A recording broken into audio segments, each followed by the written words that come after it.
change your mindset, change your mindset, change your life. You can always change how you think about something. Want success? Model the best.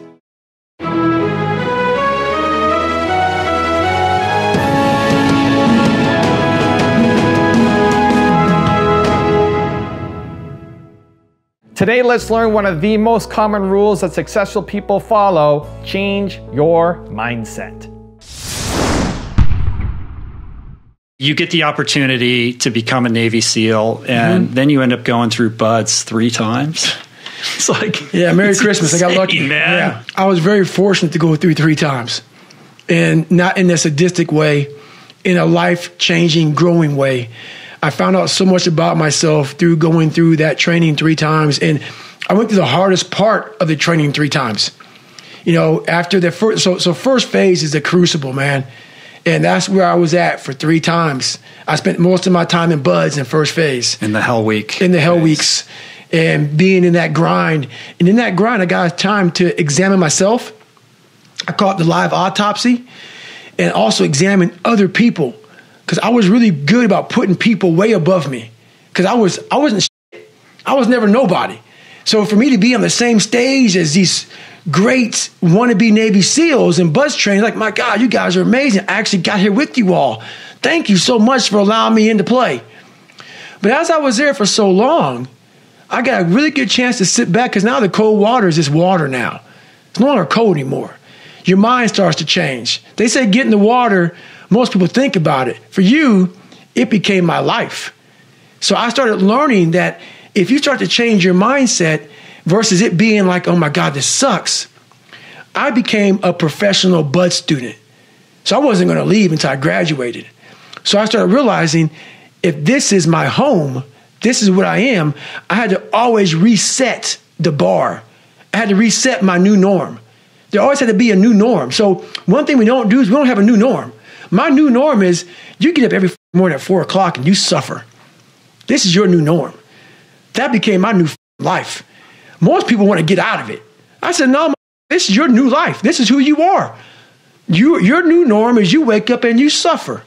And I started realizing if that's my mentality, this shit ain't hard anymore. Right. Your new norm is you wake up, you get in the cold water, you get a beer till this shit's done. Whenever they say you're out, you get out. So my new norm, so I do that now today. My new norm now is if I'm doing a 200-mile run, your new norm now, man, is you are doing 200 miles. The Roger that mentality. That's it, man. How many hands work somewhere but want to do their own thing? Raise your hands. More than half this audience. Meanwhile, let me tell you why most of the hands that just went up will never get there. They buy dumb shit. Do you know how many people here literally drive cars to impress people that they hate? People literally going in debt or getting further from leaving the job they don't like to do something that will make them happy because they have to buy a certain car that has a logo that impresses people that they despise. Do you understand how up that is? Do you know how many people here live in homes where they don't use more than half the rooms in the house? Like, we are so fundamentally in a vortex that makes no sense that I am unbelievably passionate understanding how much money you make and what you can do to get off of it. But the problem is, again, people are doing so many things to keep up with the Joneses, to make it look like they're successful, to appease their parents, and a million other things that have nothing to do with themselves. And we need to change that game. When I played, one of the things that I had to learn is how to get the best out of my teammates. Yeah. And most people think it's a simple thing, you know, pass them the ball. You know, but that's not how you make guys better. You have to really affect their behavior. How do you do that? So, you know, like, you know, I would tell guys, you know, we got back-to-backs. You know, I don't care if we're in Miami, I don't care if we're in a great city of Chicago. We can't go out, we got to get rest. Right? Back-to-back games. Back-to-back games, Yeah. right? Monday, Tuesday. You play Monday and play again Tuesday. But guys aren't going to listen, right? You know. Right. So a few times I said, all right, we'll all go out. We'll go out together. Really? I'll drink with you, right? But the next morning, I'm banging on your door at 5 in the morning. Let's go. They're not getting Where are we going? I hung out with you. Now you come hang out with me. Wow. This is what we do. All right, let's go. And we're at the gym. We're working out, right? We hit the bus. We go to practice. We play that night. And they're dead. And they're dead. And they're like, oh, lesson learned. Really? Lesson learned. So take them out once. Listen, if you're going to do that. But don't let that compromise what we're here to do. Right. This is why we're here. This is why you're here in the first place. Yeah. Right? And if we're going to win a championship, we have to have that championship mentality and work ethic. That's it. So you got to show them, no, Kobe can do that and still has the energy to get up and do this. So either I got to meet that same energy or I got to keep my butt in my room. Go to bed early, yeah. When I was at rock bottom, I didn't know that I was at rock bottom. And you can't really change what you're not aware of. And so it was like one of those things where it's like, can it get any worse? Bam! Can it get any worse? Bam! And I kept asking the question, can it get any worse? I didn't know that what I was asking was causing my life. So it was to the point where either I die or I do something about it, because it was like, I didn't have, my daughter pretty much was like, you're not my father. You don't know what love is. My girlfriend had just broke up with me. And, my mother was pretty much 16 different, what is it called? She was on 16 different medications. There was so much stuff going on, and I'm watching all of these people be successful, and I'm like, I'm more talented than them, and I don't understand why I'm still in the exact same spot, which I didn't know was rock bottom. And then one day it just all came crashing down, and I was like, why am I here? I remember lying down in the middle of the road, and I'm like, I want to die, like right now. And I stayed there. Cars were driving by, honking and everything. And I don't know what happened in between that, but literally my car had just got out of the impound. My mom had paid for it. She didn't even have much money, but somehow she would always do something for her baby boy. And she got my car out of the impound. The day I got my car out of the impound, that's when somebody had broke into my car.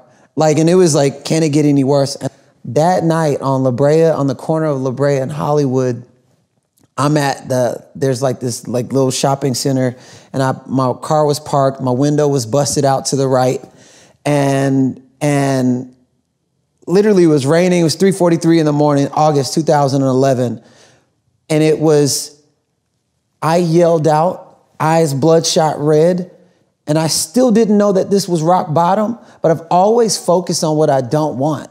And I just remember saying, okay, I'm tired of fighting. I don't want to fight anymore. I want to be healthy. I want to be happy. I want to be surrounded by nothing but positive people. I just want to inspire people, and I want to make a bunch of money, but I want the money to represent something that I passionately believe in. Just show me a sign. Show me a sign. Show me. And I just kept saying it over and over and over. It wasn't until a week later, until I met the man at the gas station, and he asked me for money. And he said, do you have any money? He's just like, it was a homeless guy. And he had a wad of money. I said, you have more money than me. And he goes, have you ever seen the movie Rain Man? The guy was talking to himself. Person did the exact same thing. He was like, change your mindset, change your life. Change your mindset, change your life. Change your mindset, change your life. Change your mindset. And then they walked away. And it was in that very moment I felt like my whole entire life was a lie. Also, if you want to have confidence like Gary Vee, Kobe Bryant, David Goggins, and others, check out my 254 series. The link is free and it's in the description below. The reason people aren't patient is they value other people's opinions too much. If you wake up in the morning and you're dreading going to work, dude, do something else. Right. Do something else. And those are hard decisions to make. But when you make those decisions, it's a very liberating experience. Everything I didn't want to do is what got me to where I'm at today. You're never going to accomplish anything great if you're coming from a place of negativity. If you are just complaining and negative and blaming other people, you're never going to accomplish anything. It's just not going to happen. You can't create amazing things from a negative spot. It means that you have zero resourcefulness because there's no hope.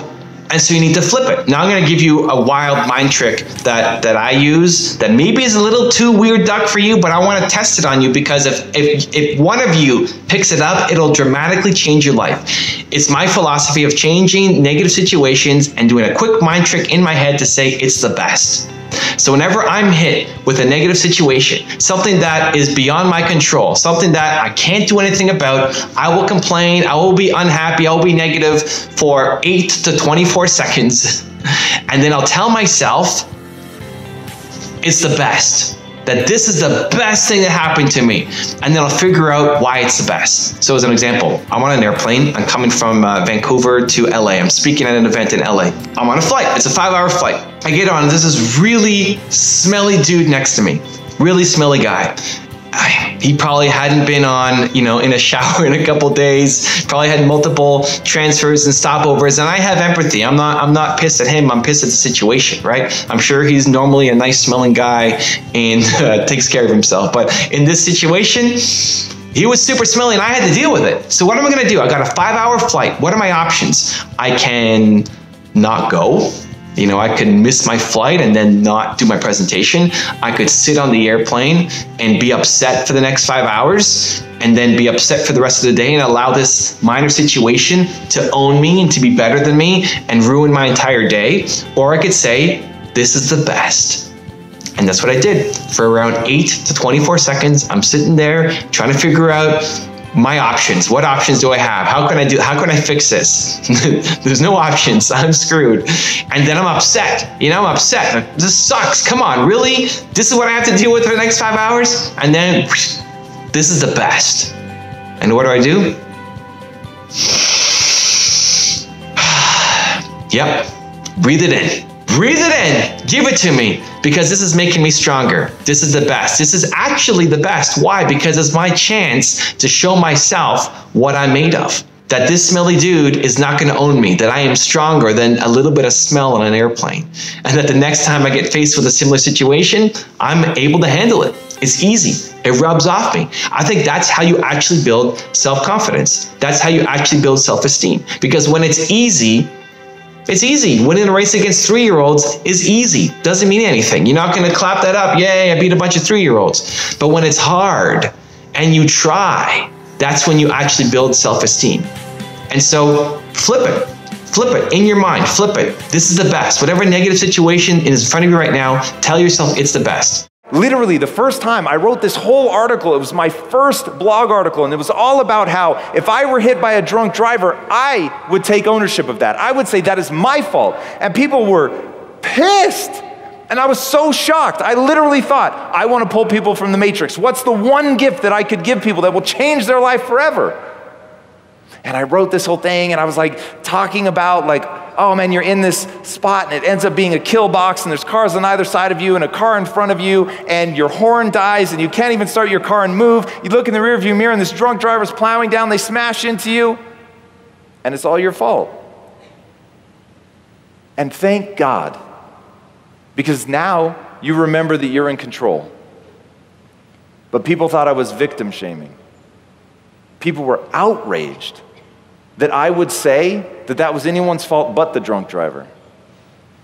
But I don't want to do that because I choose not to ever be a victim.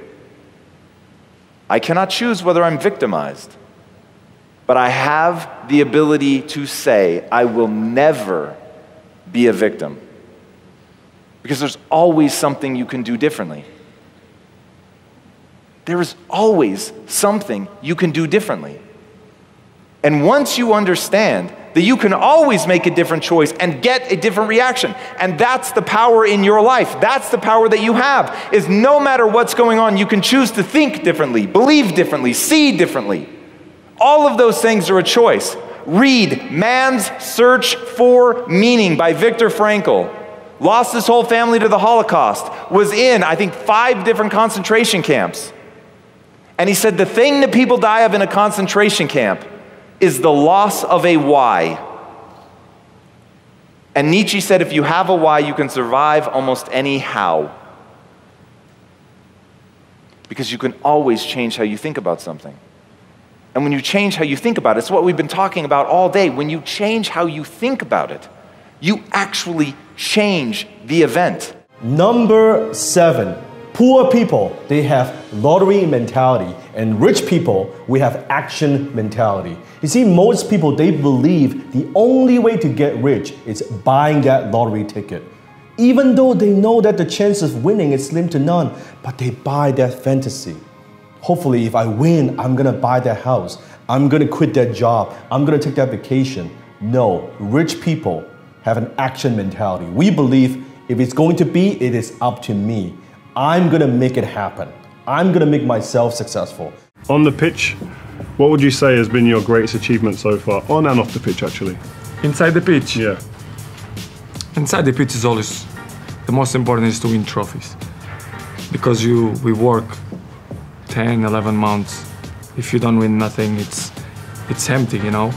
And I like to win trophies, collective and individual, because I work hard for that.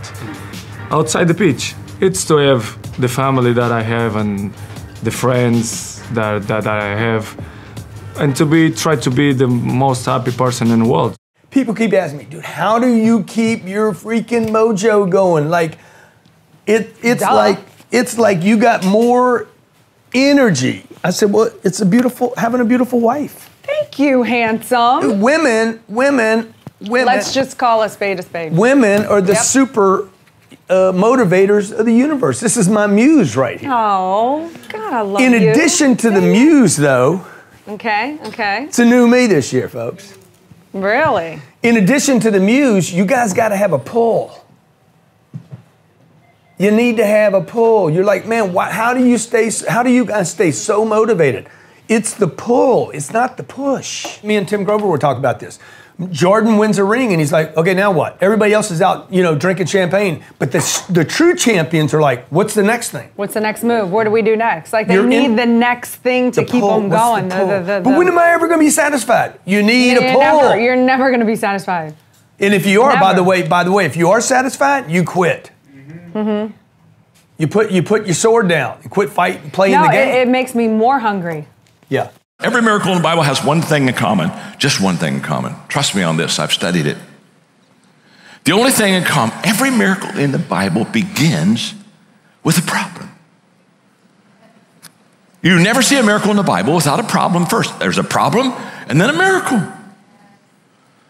So what does that mean? Well, what that means is that when you have a problem, you're blessed because you're a candidate for a miracle.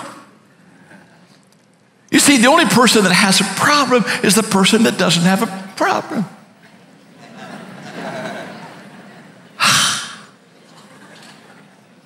You see, if you have a little problem, you're a candidate for a little miracle. If you got a big problem, you're a candidate for a big miracle. I mean, choose the problem and choose the miracle. But if you have no problem, you're not a candidate for a miracle. I feel badly for you. Now I've got a special bonus clip from Eminem on how to be resilient that I really think you're gonna enjoy. But before that, it's time for the 3-point landing questions. Let's go from just watching a video to taking action in your life or business. Here we go. Question number 1, what's the mindset shift that you need to make? Number 2, what are you gonna do today to get started? And number 3, who can help hold you accountable to stay consistent?